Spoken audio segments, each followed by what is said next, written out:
Assalamualaikum warahmatullahi wabarakatuh.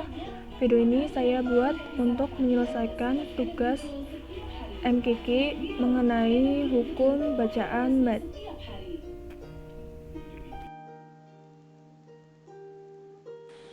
Pengertian mad. Mad secara bahasa al-madi huwa zaidah, artinya menambah. Sedangkan secara istilah al-madi huwa idhalatu shawti biharfil madi 'inda wujudi sabab, artinya memanjangkan suara pada huruf mad karena adanya sebab.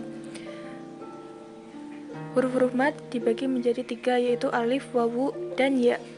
Pembagian mad. Mad dibagi menjadi 2 bagian, yaitu mad tabi'i atau mad asli dan mad far'i yang dibagi lagi menjadi mad belah cabang. Mad artinya panjang, tabi'i artinya biasa. Suatu kalimat dihukumi mad tabi'i apabila terdapat alif terletak sesudah fathah dan ya sukun sesudah kasroh serta wawu sesudah dhammah. Cara membacanya sepanjang 2 harokat atau 1 alif. Contoh: ghairil maghdub alladzina amanu iyyaka na'budu. Yang kedua, mad wajib mutasil.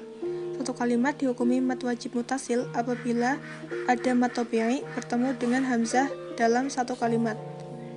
Cara membacanya sepanjang 5 harokat atau 2,5 alif. Contoh: wa ma yum bidhorin. Yang ketiga, mad jaiz munfasil. Suatu kalimat dihukumi mad jaiz munfasil apabila ada mad tabi'i bertemu dengan hamzah di lain kalimat. Contoh: ya ayyuhar rasul. Cara membacanya seperti mad tabi'i atau mad wajib mutasil. Yang keempat, mad lazim musaqal kilmi. Suatu kalimat dihukumi mad lazim musaqal kilmi apabila ada mad tabi'i bertemu dengan tasdid dalam satu kalimat. Cara membacanya sepanjang 6 harokat. Contoh: walad bolin.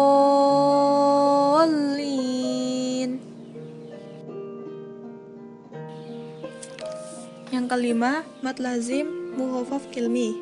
Suatu kalimat dihukumi mad lazim mukhaffaf kilmi apabila ada mad tabi'i bertemu dengan huruf mati atau sukun. Dibaca sepanjang 6 harokat. Contoh: al-ana. Yang keenam, mad layyin. Suatu kalimat dihukumi mad layyin apabila ada waw sukun atau ya sukun dan huruf sebelumnya yaitu berharokat fathah, dibaca lunak dan lemas. Contoh: raibun, khaufun. Yang ketujuh, mad arid lis sukun. Suatu kalimat dihukumi mad arid lis sukun apabila ada waqaf atau tempat pemberhentian sebelum waqaf ada mad tabi'i.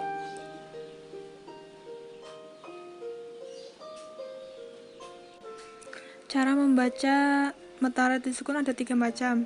Yang pertama, dibaca panjang seperti mad wajib mutasil. Yang kedua, pertengahan atau dibaca 4 harokat 2 kalinya mad tabi'i. Yang ketiga, dibaca pendek, ini boleh hanya dibaca seperti mad tabi'i biasa. Contoh: mu'ridin.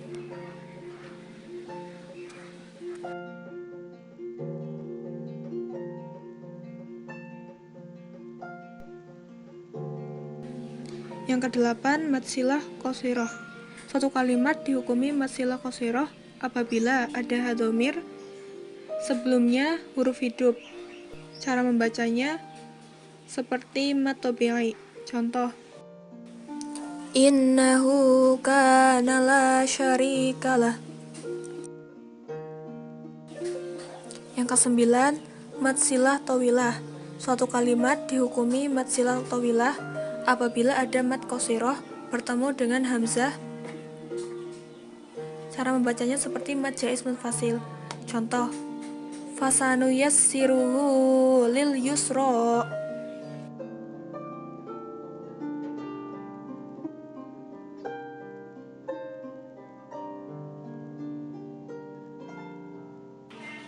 Yang ke-10, mad iwad. Suatu kalimat dibaca mad iwad apabila ada fathatain yang jatuh pada waqaf di akhir kalimat. Cara membacanya seperti mad tabi'i. Contoh: Sami'an basira, aliman hakima.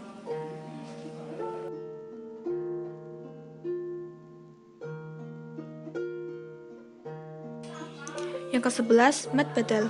Suatu kalimat dihukumi mad badal apabila ada hamzah bertemu dengan mad. Cara membacanya seperti mad tabi'i. Contoh: Ya ayyuhalladzina amanu. Yang ke-12, mad lazim harfi musyabbah.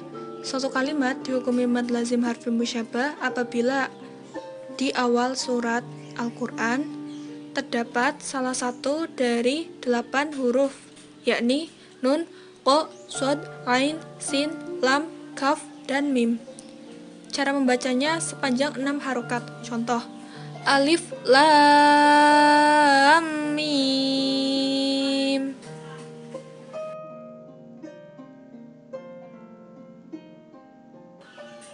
Yang ke-13, mad lazim harfi mukhafaf. Suatu kalimat dihukumi mad lazim harfi mukhafaf apabila di awal surat dari Al-Quran terdapat salah satu dari 5 huruf, yakni ha, ya, to, ha, dan ro. Contoh: toha. Cara membacanya seperti mad tabi'i. Yang ke-14, mad tamkin. Suatu kalimat dihukumi mad tamkin apabila terdapat 2 ya dalam satu kalimat. Ya yang pertama bertasydid dan ya yang kedua disukun. Cara membacanya, bunyi ya yang bertasydid ditekan dan ditahan sebanyak 2 harokat. Contoh: Aro'aital ladzi yukadzibu biddin.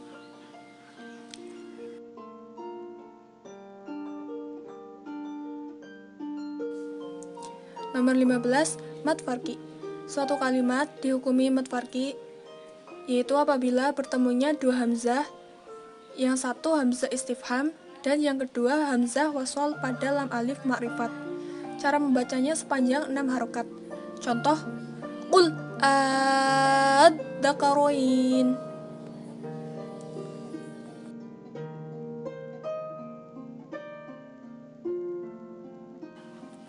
Sekian yang dapat saya sampaikan.